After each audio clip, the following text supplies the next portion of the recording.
Hello everyone, welcome back to our channel. আর আজকে আমি চলে এসেছি তোমাদের যাদের ভলস সাবজেক্টটা আছে, সিভ্যাক 2.2 পেপারে ভলস এই সাবজেক্টটা আছে। তো এই সাবজেক্টটা প্রত্যেকটা কলেজে, প্রত্যেকটা স্টুডেন্ট মানে প্রত্যেকটা কলেজে প্রত্যেকটা সেমিস্টার ওয়াইজ থাকে, কারো 1 নম্বরে, কারো 2 নম্বরে, আবার কারো 3 নম্বরে থাকে। তো আজকে আমরা ভলস সিভ্যাকের আন্ডারে এই সাবজেক্টটার কিছু কোয়েশ্চেন আলোচনা করব তোমাদের সাথে, ঠিক আছে? তো সবার প্রথম দেখো কোয়েশ্চেন কি আছে। তো বলে রাখি কোয়েশ্চেন প্যাটার্নটা সম্বন্ধে। তো এখানে 50 নম্বরের টোটাল এক্সাম হয় এবং এর কোয়েশ্চেন যে যার নিজস্ব কলেজ করে।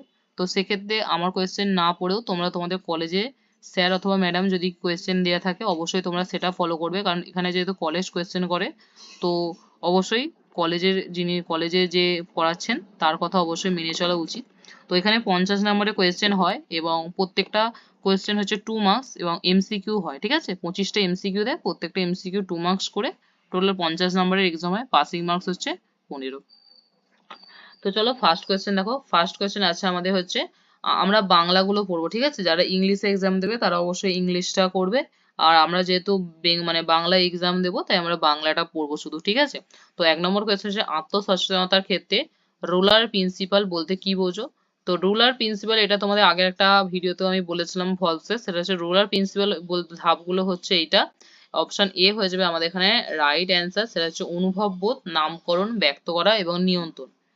অপশন এই সরি কোয়েশ্চেন নাম্বার 2 হচ্ছে যে আবেগের দৈহিক মানচিত্র অন্তর্ভুক্ত বিষয়। আবেগের বলছে আবেগ এবং তাদের দৈহিক প্রকাশ সেগুলোকে চিনতে সক্ষম হওয়া।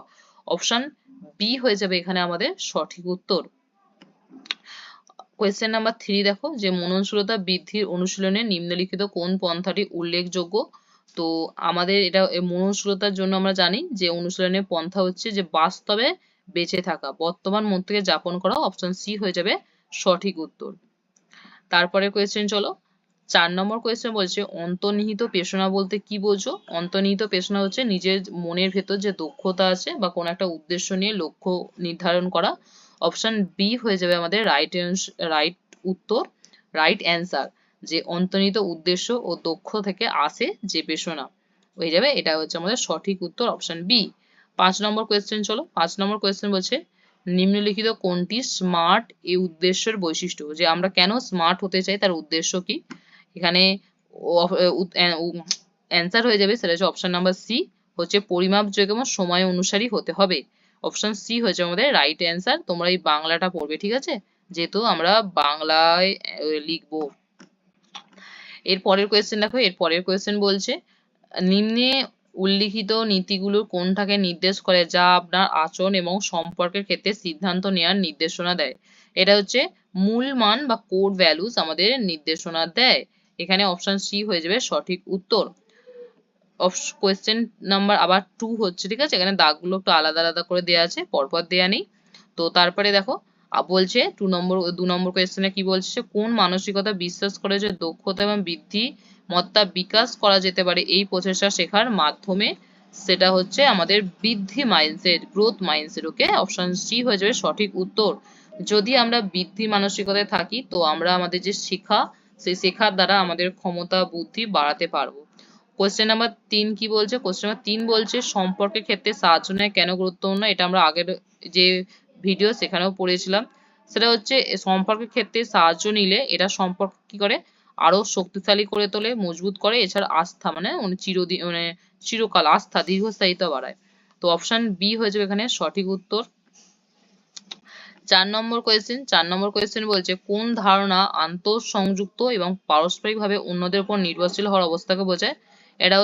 এটা অ্যান্সার হয়ে যাবে ইন্টার ইন্টারডিপেন্ডেন্স, মানে হচ্ছে পারস্পরিক নির্ভরতা। এখানে সঠিক উত্তর হবে পারস্পরিক নির্ভরতা। 5 নম্বর হচ্ছে দেখো, 5 নম্বর বলছে আবেগজনিত বিজ্ঞানী হওয়ার অর্থ কি? তো আবেগজনিত বিজ্ঞানী হওয়ার অর্থ হচ্ছে সহমর্মিতা অনুশীলন করা এবং অন্যদের আবেগ বোঝা। অপশন বি হয়ে যাবে এখানে রাইট সঠিক উত্তর।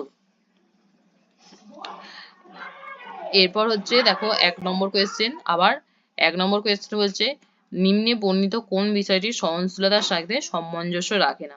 তো সহনশীলতার সাথে সামঞ্জস্য রাখে না, সেটা হচ্ছে সহনশীলতা মানে হচ্ছে রিলায়েন্স, ঠিক আছে? তো এর সঙ্গে সামঞ্জস্য রাখে না। অপশন ডি হয়ে যাবে রাইট অ্যান্সার, সেটা হচ্ছে অমনোযোগী, আচ্ছা অমনোযোগী পড়বে, ঠিক আছে, এই যে অমনোযোগী, ইনঅ্যাটেন্টিভনেস। ওকে, তারপরে হচ্ছে 2 নম্বর কোয়েশ্চেন দেখো, 2 নম্বর কোয়েশ্চেন বলছে বক্তার বার্তার বিশ্লেষণ এবং মূল্যায়ন কোন জ্ঞাপন দক্ষতার মধ্যে পড়ে? এটা হচ্ছে যে সমালোচনামূলক শ্রবণ, ক্রিটিক্যাল লিসেনিং, সমালোচনামূলক শ্রবণ করতে হবে, ঠিক আছে। সমালোচনার মধ্যে আমরা একে অন্যের যে কথা সেটাকে বিশ্লেষণ করব এবং মূল্যায়ন করব। 3 নম্বর কোয়েশ্চেন কি বলেছে? 3 নম্বর কোয়েশ্চেন বলেছে নিম্নে বর্ণিত কোন বিষয়টি জ্ঞাপনের ক্ষেত্রে সব থেকে বেশি গুরুত্বপূর্ণ? সব থেকে বেশি গুরুত্বপূর্ণ হচ্ছে অ্যাক্টিভ লিসেনিং, মানে সক্রিয়ভাবে শ্রবণ, মানে মানুষের কথা শোনা, কোন রকম বাধা বিপত্তি ছাড়াই মানুষের কথা আমরা কিন্তু শুনবো। এরপর চলো 4 নম্বর কোয়েশ্চেনটা। 4 নম্বর কোয়েশ্চেন কি আছে? 4 নম্বর আছে যে নেতৃত্ব প্রদানের ক্ষেত্রে কোন দক্ষতা ব্যর্থতাকে অতিক্রম করে সামনে এগিয়ে যেতে সাহায্য করে? ঠিক আছে, মানে এটা আমাদের ক্ষেত্রে যে কোন দক্ষতা আমাদের ব্যর্থতাকে কাটিয়ে উঠতে সাহায্য করে, সেটা হচ্ছে এখানে অ্যান্সার হয়ে যাবে আমাদের ডি। ডি কি? ডি হচ্ছে সহনশীলতা, ঠিক আছে, সহ্য করার ক্ষমতা। সহনশীলতা মানে হচ্ছে সহ্য করার ক্ষমতা। অপশন ডি হয়ে যাবে এখানে সঠিক উত্তর। এরপরে 5 নম্বর কোয়েশ্চেন দেখো, 5 নম্বর কোয়েশ্চেন কোন দলগত দক্ষতা প্রতিসমভাবে বা ভারসাম্য বজায় রেখে দল হিসেবে কাজ করতে সাহায্য করে? কোন দলগত ক্ষমতা? সেটা হচ্ছে আলাপ আলোচনা দ্বারা মীমাংসা করা, ঠিক আছে। যদি দলের মধ্যে কোনো একটা সমস্যা হয়েছে, আমরা সেটা যদি নিজেদের মধ্যে আলাপ এবং আলোচনা দ্বারা সমাধান করে নিতে পারি, এটা কিন্তু আমাদের দলগত হিসেবে কাজ করতে সাহায্য করে। আলাপ আলোচনার দ্বারা মীমাংসা, অপশন বি হয়ে যাবে এখানে সঠিক উত্তর। এরপরে চলো 1 নম্বর কোয়েশ্চেন আবার দেখো, বলছে মাল্টিপল ইন্টেলিজেন্স এর তত্ত্বের প্রবক্তাকে? তো এই তত্ত্বের প্রবক্তা হচ্ছে হার্ডওয়ার্ড গ্র্যান্ড লেনার। অপশন এ হয়ে যাবে রাইট অ্যান্সার। ওকে, তারপরে কোয়েশ্চেন নাম্বার 2 বলেছে, এই কোয়েশ্চেন নাম্বার 2টা এখানে কাটা। আচ্ছা, কোয়েশ্চেন নাম্বার পরেরটা চলো, কোয়েশ্চেন নাম্বার হচ্ছে 2, এই যে 2। ওকে, এই 2 বলছে মানে এই 2 এর কোয়েশ্চেনটা কি? নিজের যত্নের ক্ষেত্রে কোনটি বেশি গুরুত্বপূর্ণ? তো নিজের যত্নের ক্ষেত্রে এখানে অপশন ডি হয়ে যাবে রাইট অ্যান্সার, যেটা স্ব অভিব্যক্তি অনুশীলন করা, নিজে কতটা উন্নতি করছি সেটা অনুশীলন, নিজে নিজে অনুশীলন করা, স্ব অভিব্যক্তি অনুশীলন করা হচ্ছে রাইট অ্যান্সার। 3 নম্বর বলছে নিচের কোনটি মননশীল হওয়ার একটি মূল দিক? মননশীল হওয়ার মূল দিক কি? মননশীল হওয়ার মূল দিক, এটা তো বললাম যে বর্তমানকে যাপন করা বা বর্তমানে বেঁচে থাকা। অপশন সি হয়ে যাবে আমাদের এখানে সঠিক উত্তর।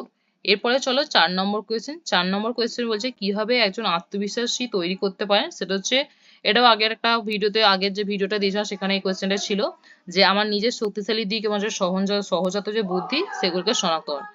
বি হয়ে যাবে সঠিক উত্তর। 5 নম্বর কোয়েশ্চেন বলছে যে নিচের কোনটি মননশীল শোনার উপকারিতা এবং শোভন হিসেবে চিহ্নিত করা যায়? এর উত্তর হয়ে যাবে সবগুলো। উপরের সবগুলোই হচ্ছে, আমরা যদি মননশীল ভাবে শুনি সব উপকারিতাই পাবো। এক হচ্ছে দেখো সক্রিয়ভাবে সবার কথা শোনা, কোনো রকম বাধা বিপত্তি ছাড়া। বি হচ্ছে গভীর সংযোগ অথবা সম্পর্ক স্থাপন।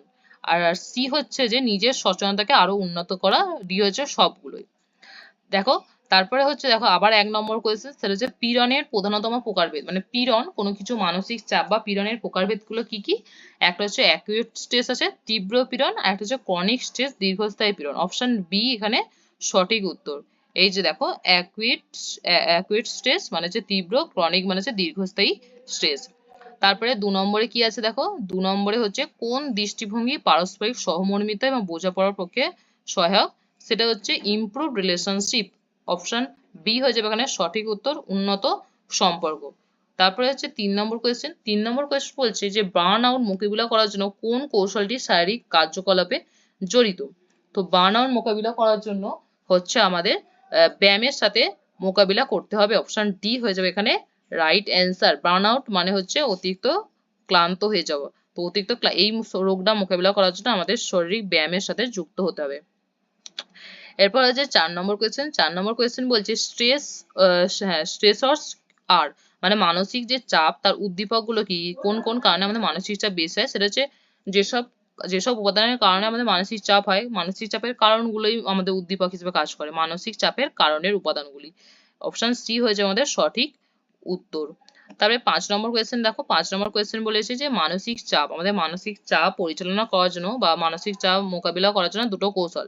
একটা ওখানে অপশন সি হচ্ছে রাইট অ্যান্সার, একটা হচ্ছে সমস্যা কেন্দ্রিক আর হচ্ছে আবেগ কেন্দ্রিক।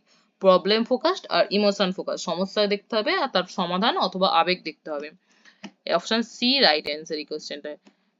আচ্ছা, এরপরে চলো, এরপরে হচ্ছে আবার 1 নম্বর কোয়েশ্চেন, সেটা হচ্ছে যে অভ্যন্তরীণ দ্বন্দ্বের উদাহরণ কি? এটাও আগেও তোমাদের এটা বলেছিলাম। সি হয়ে যাবে এখানে রাইট অ্যান্সার, যে কেরিয়ার, একজন ব্যক্তি কেরিয়ার পরিবর্তনের বিষয়ে সিদ্ধান্ত নিতে সংগ্রাম করছে, এটা হয়ে যাবে আমাদের অভ্যন্তরীণ দ্বন্দ্বের উদাহরণ। তারপরে কোয়েশ্চেন চলো, তারপরে কোয়েশ্চেন হচ্ছে জয় জয় আলোচনার প্রাথমিক লক্ষ্য কি? এখানে অপশন সি হয়ে যাবে রাইট অ্যান্সার, যে এমন একটা সমাধান খুঁজে বের করতে হবে যা সকলকে উপকৃত করবেন। অপশন সি হয়ে যাবে আমাদের রাইট অ্যান্সার। ওকে, তারপরে চলো অপশন এই 3 নম্বর কোয়েশ্চেন। 3 নম্বর কোয়েশ্চেন বলছে উইন লস, উইন লস আলোচনায় এক পক্ষে লাভ হলে কি ঘটে? তো এটা হচ্ছে এটি হ্রাস প্রায়, এ হয়ে যাবে এখানে সঠিক উত্তর। ঠিক আছে, এ হয়ে যাবে রাইট। আচ্ছা, তারপরে কোয়েশ্চেন চলো, তারপরে কোয়েশ্চেন হচ্ছে শর্ট অ্যানালাইসিস, শর্ট বিশ্লেষণের সুযোগ বলতে কি বোঝায়?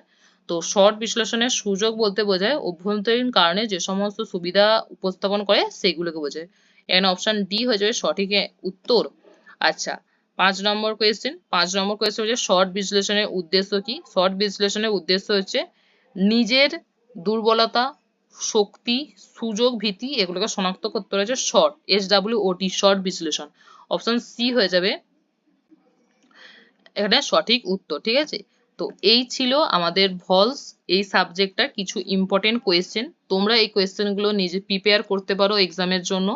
তো আর কোয়েশ্চেনটার পিডিএফ যদি তোমাদের প্রয়োজন হয় অবশ্যই কমেন্টে লিখতে পারো। এছাড়াও তোমরা আমাদের হোয়াটসঅ্যাপ যে নাম্বার, সেই হোয়াটসঅ্যাপ নাম্বারে গিয়েও পিডিএফটা জোগাড় করে নিতে পারো। তো আজকের জন্য এতটাই, চলে আসবো আবার নতুন কোনো সাবজেক্ট নিয়ে আমরা। ওকে, তো বাই, লেটস টেস্ট।